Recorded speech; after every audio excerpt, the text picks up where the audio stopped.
Si tu sors d'une rupture et que tu galères à faire des rencontres, tu as 3 façons de voir les choses. Avant d'aller plus loin, n'hésite pas à t'abonner à ma chaîne. À travers mes différents contenus, je casse une série de croyances qui empêchent les hommes d'avancer dans leur vie amoureuse. Et si tu veux apprendre concrètement à faire des rencontres de qualité sans dépendre des applis, tu peux regarder la vidéo dont j'ai mis le lien en description. Rentrons dans le vif du sujet d'aujourd'hui. Tu sors de rupture et tu éprouves des difficultés à faire des rencontres. Il y a 3 façons d'expliquer ce problème.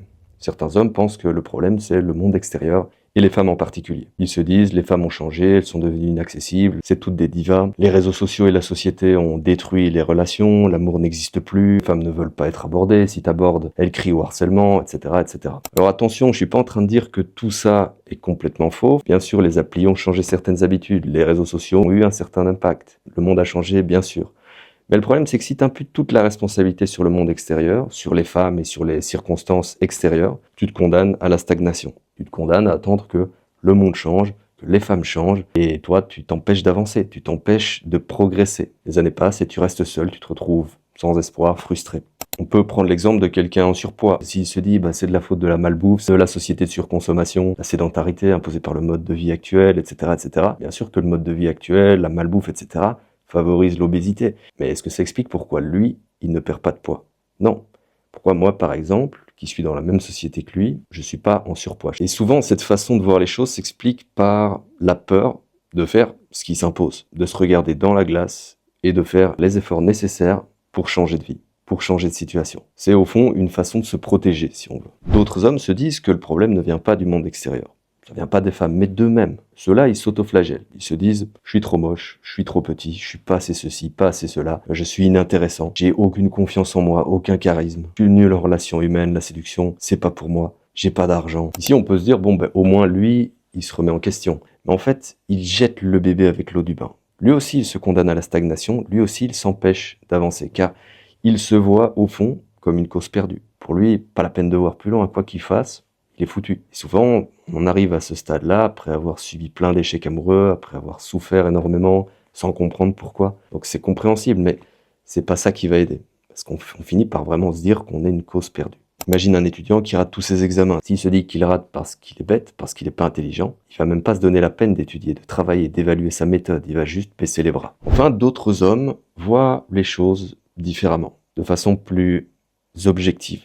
Ils ne se disent pas que les femmes sont le problème, ils ne se disent pas que le monde extérieur est le problème, ils ne se disent pas non plus qu'ils sont une cause perdue.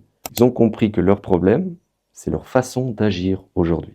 Et ça fait toute la différence. Ils se disent, ce sont mes habitudes, ce sont mes décisions, ce sont mes actions, mes comportements quotidiens qui causent les difficultés que je rencontre actuellement. Les résultats que j'ai aujourd'hui sont le produit de ce que je fais chaque jour depuis des années. C'est pas le monde extérieur, c'est pas les femmes le problème, c'est pas non plus ma personne en tant que telle le problème, c'est plutôt mes actions, mes habitudes.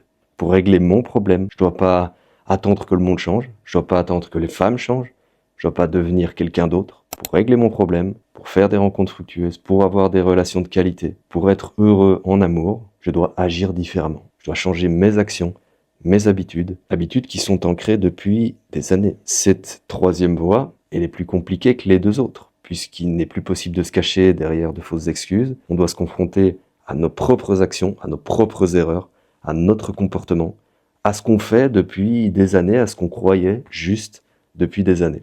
Et en prime, quand on en arrive à cette conclusion, on est obligé d'agir. On doit poser de nouvelles actions qu'on n'a pas l'habitude de réaliser. C'est pas évident.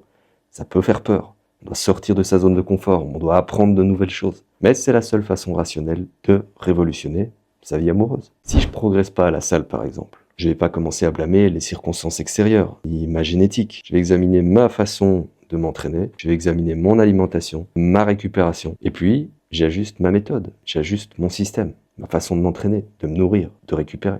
C'est pareil en séduction. Tu répètes des comportements qui produisent toujours les mêmes effets, les mêmes résultats. Tu as donc des habitudes dans ta communication, dans tes actions avec les femmes, qui engendrent des conséquences négatives sans forcément que tu t'en rendes compte. Tu n'agis pas non plus là où tu devrais agir, ce qui t'empêche de gagner en confiance, en expérience, etc. Par ailleurs, tu n'agis pas là où tu devrais agir. Tu n'abordes pas, tu attends le moment parfait, tu suranalyses, tu surréfléchis et tu compenses avec les applis de rencontre qui ruinent petit à petit ta confiance en toi, le peu de confiance en toi qui te reste. Voilà, et ça, c'est ce que je constate chez quasiment tous les hommes que j'accompagne. Ils arrivent avec une espèce d'énorme sac à dos rempli de mauvaises habitudes, de fausses idées, de fausses certitudes, de comportements à côté de la plaque. Mon job, c'est de vider ce sac et d'y mettre avec eux de nouvelles choses.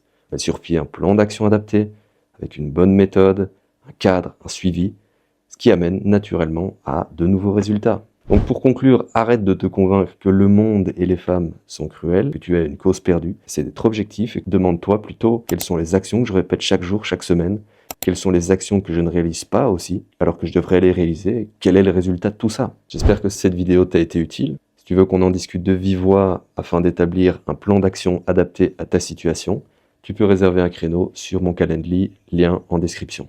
N'hésite pas également à consulter mon Instagram où je publie différents contenus. C'est tout pour moi, on se retrouve dans d'autres vidéos pour casser d'autres croyances.